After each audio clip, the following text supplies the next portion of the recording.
We often hear people wishing us a long, happy, and healthy life. But what if the length isn't what matters most? What if instead it's the breadth, depth, and purpose of each day that matters most? Welcome to the Live the Width of Your Life podcast. My name is Annette Ardelian Kuzma, and join me weekly as I interview guests who made changes in their own lives to live more fully with intention, gratitude, and joy. Be prepared to be inspired by their stories of how they shifted their mindset, took courageous action, and designed the life that they always wanted to live. Hey there, it's Annetta, and I wanted to come on and do this solo episode because something's really been on my heart lately. And even in the past few podcast episodes, we've heard some folks talk about just taking control of their days and structuring and planning. And it's so critical and important. What I'm noticing right now is that many of my clients they're working harder than ever before, and they're still struggling to get all their work done. Maybe they find themselves burned out, stressed, anxious. Their mind has a lot of chatter. And part of the reason is because we've allowed others to take control of our schedule, to take control of the day instead of being in control ourselves. We're more reactive than we are proactive. And making some tiny little changes can make the world of difference, I promise. And you don't have to do everything all at once. It doesn't have to be a big overhaul, but you can start with a couple of changes. So I wanted to talk about that today and share a couple of tips with you. And then I hope that you are able to share what worked best for you. So the first thing I want to talk about is just the need to take control of your schedule. Many of us sleep maybe 8 hours out of the 24 hours, which means we have 16 waking hours. That's 960 minutes. And what I hear people tell me over and over again is that they don't have time to exercise or to sleep properly or to make time for self-care or to be social. Whatever it is, the things that really do make up a well-lived life for themselves, they're saying they don't have time because their schedule is too jam-packed with things that are outside of their control. But I'm telling you that if you have 16 waking hours, you absolutely can make time for 1 hour or 60 minutes out of those 960 minutes to focus on yourself. And then we'll give you some tips on what you can do to actually structure your day better so you even find even more time available. The first thing is that I'm noticing that people are in a reactive mode. So their nervous systems are overactive because they're in constant state of adrenaline.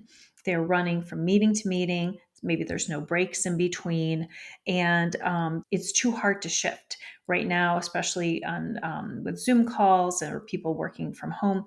Sometimes they're doing these 30-minute calls with even less time in between. So you could have 12, 13, sometimes even more meetings in the course of just one day, which is really exhausting, and it's very difficult to feel like you can ever catch up.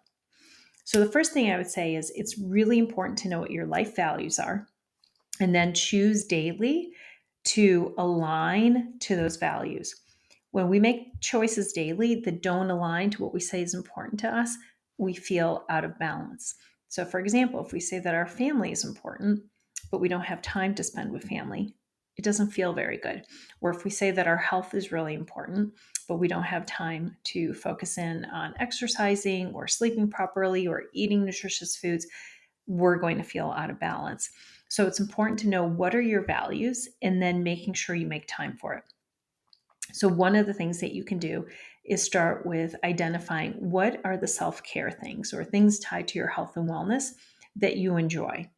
Is it meditation or breath work, or maybe it's walking or exercising a certain amount of times during the day? Maybe for you, it means taking breaks. Whatever it is, identify what those things are and then put them in on your calendar. Figure out when you have the most energy and when you can exercise, when you can schedule these things.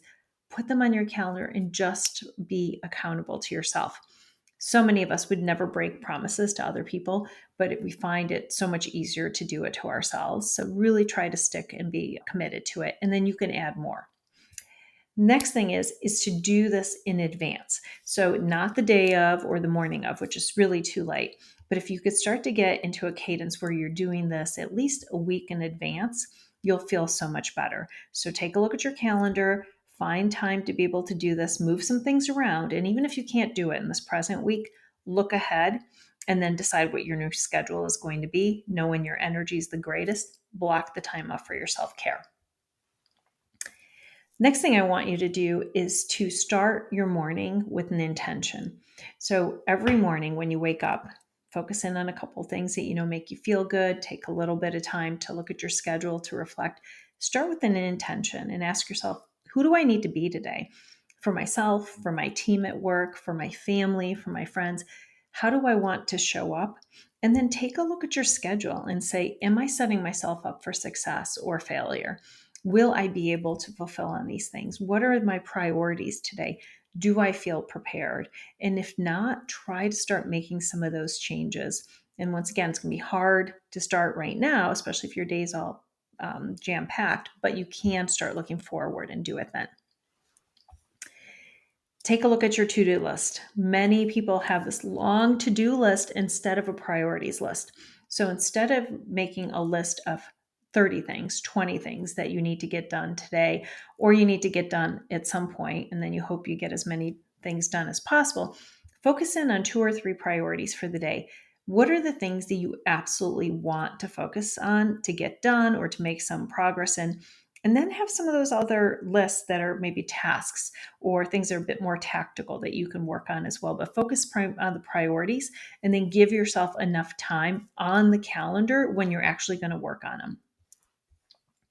Schedule breaks.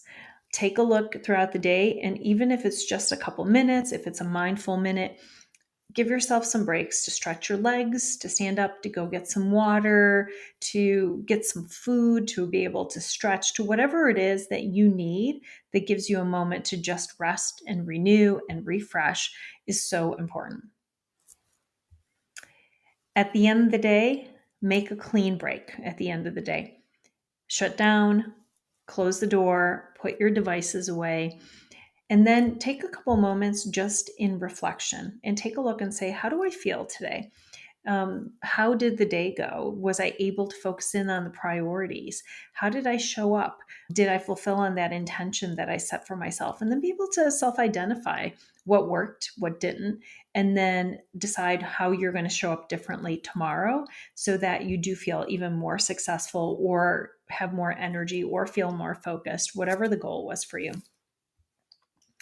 In the evenings, give yourself time before you go to sleep to just rest in knowing that you've done everything that you need to prepare for tomorrow.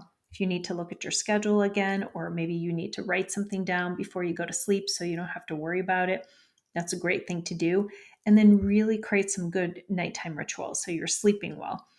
Could be taking a shower. It could be maybe diffusing some oil, reading for a bit, putting your devices away 90 minutes before so that you actually have time to rest and to not be overly stimulated, or anything that really allows you to just relax before you go to sleep. Make a cup of tea, maybe put on some good music that's relaxing, listen to a bedtime meditation, whatever works for you, and try these tactics and see what works best.